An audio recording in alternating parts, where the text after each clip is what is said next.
দুই, ওযুর শুরুতে সিওয়াক, মেসওয়াক করা।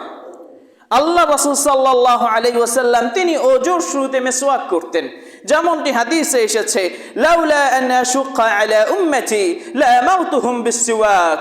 যদি আমার উম্মতের উপর কষ্ট হয়ে যায়, এই কথা আমার মাথায় না আসতো, তাহলে আমি তাদেরকে আদেশ করতাম প্রত্যেক সালাতের পূর্বে সে যেন মেসওয়াক করে ইনদা সালাতিন।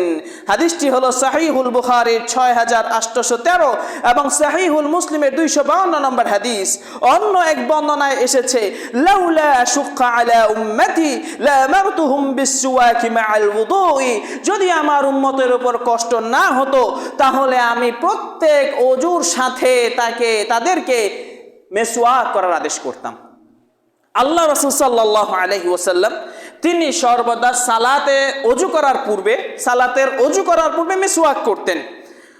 এছাড়াও মিসওয়াকের ফায়দার ক্ষেত্রে বর্ণিত রয়েছে, আন আয়েশা রাদিয়াল্লাহু আনহা أن النبي صلى الله عليه وسلم قال السواك مطهرة للفم ومرضاة للرب। মিসওয়াক করা হলো মুখের জন্য পবিত্রতা এবং রবের সন্তুষ্টি অর্জনের অন্য একটি উপায়। আপনি সালাত করছেন, আপনি যদি মিসওয়াকটা করে নেন, আল্লাহর রাসূল বলছেন আল্লাহর সন্তুষ্টি অর্জনের সহজ উপায়। মানে আপনি মেসওয়াক করে মসজিদে এসেছেন, তার মানে আশা করা যায় আপনার সালাতটা আল্লাহর দরবারে কবুল হতে পারে।